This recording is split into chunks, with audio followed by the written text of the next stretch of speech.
Seperti itu gambarannya.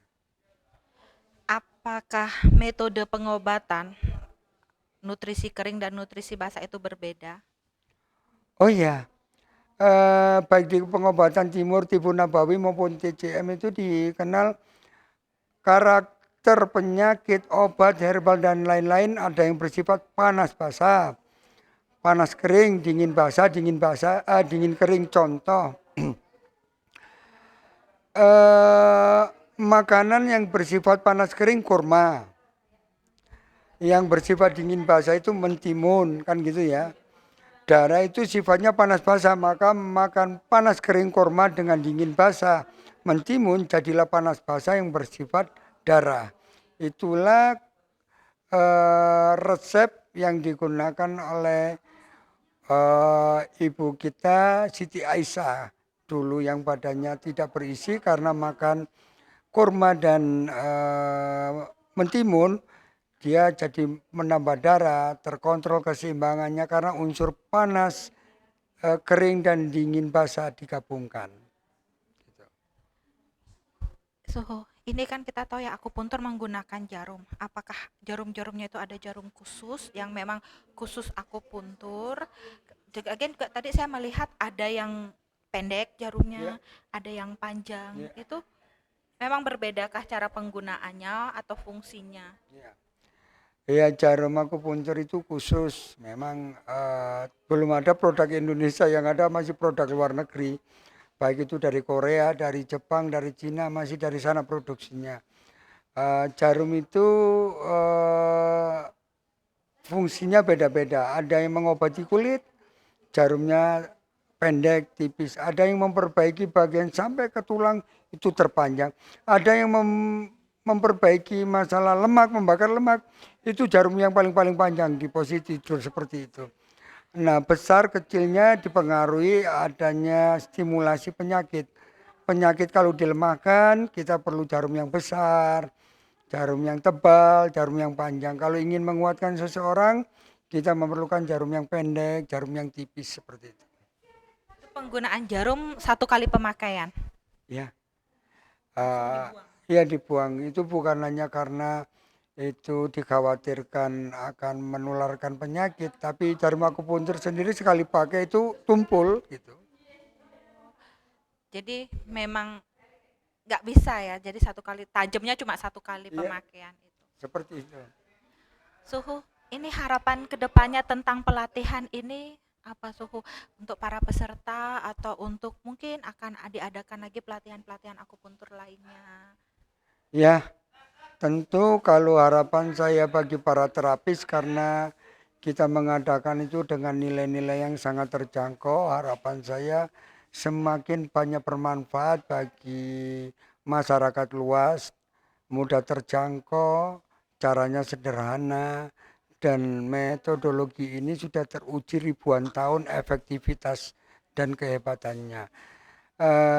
Lebih dari itu ya masyarakat bisa mendapatkan bantuan pengobatannya dari kawan-kawan yang memang punya basic pengobatan tipu nabawi ini, senang melakukan pengobatan-pengobatan massal ya dengan murah, dengan gratis.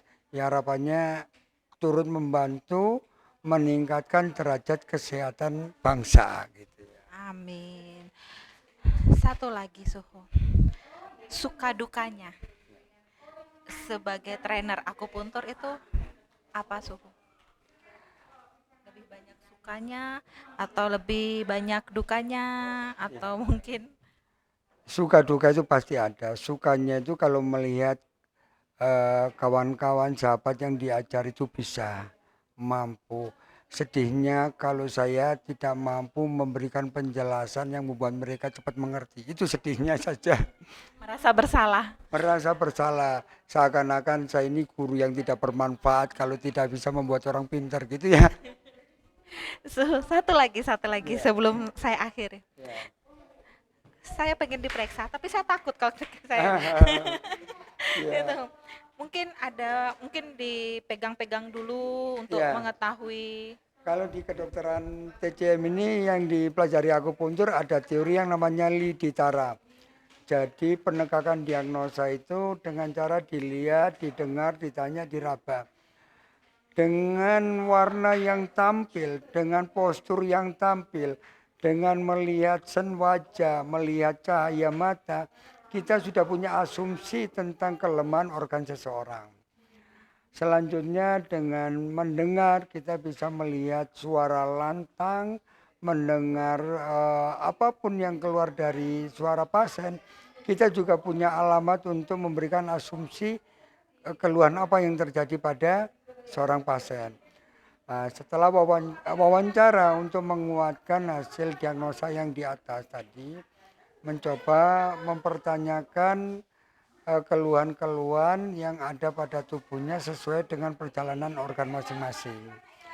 Berikut baru kita melakukan palpasi melihat nadi maupun observasi lidah. Ternyata pada nadi itu kita bisa melihat prognosa perkembangan atau progres perkembangan pengobatan maupun pergerakan penyakit. Penyakit masih di luar atau di dalam, penyakit berat atau ringan, organ apa yang bermasalah, darahnya cukup atau tidak, cairannya ada atau tidak, orang itu mempunyai energi atau tidak, bahkan orang itu sudah mendekati maut atau tidak bisa dilihat dari nadi gitu. Hebat ya, hebat banget. Tadi saya juga bertanya dengan Pak Angga kan, katanya itu dari akupuntur pun kita bisa membuat orang muntah, Ya. orang pingsan bangun, atau orang sehat pingsan. Betul. Apa betul seperti itu?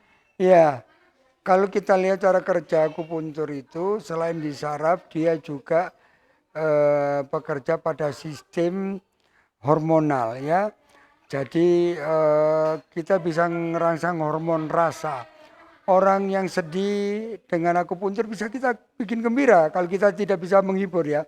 Tapi orang yang hiperaktif itu bisa kita tusuk dalam hitungan beberapa menit, orang itu bisa menjadi diam. Nah, inilah kelebihannya akupuntur bisa merangsang hormon seseorang dibalik, dalam arti kalau memang diperlukan dia untuk aktif, kita stimulan untuk menjadi supaya lebih agresif, aktif. Kalau kita harapkan dia untuk tenang, kita bisa manipulasi agar tenang. Ya dengan sistem yang sudah dibangun Allah sempurna ya dalam tubuh, hanya dengan stimulasi jarum itu bisa. Nah makanya ilmu-ilmu nenek moyang ini sudah luar biasa ya. Bisa kita pelajari dan sudah teruji. Sampai detik ini masih efektif untuk kita gunakan. Suhu, terima kasih atas perbincangan hari ini, Sama-sama. sangat-sangat bermanfaat. Terima kasih. Gitu. Dan semoga sukses, sehat selalu, dan saya harapkan atau kami harapkan ke depannya semoga akan ada lagi pelatihan-pelatihan akupuntur yang diadakan di Malang ini. Insya Allah. Dan demikianlah para pemirsa Paga TV, perbincangan kita dengan Suhu Fau tentang teknik dasar dari akupuntur, dan semoga bermanfaat untuk pemirsa semuanya. Selamat siang, assalamualaikum warahmatullahi wabarakatuh.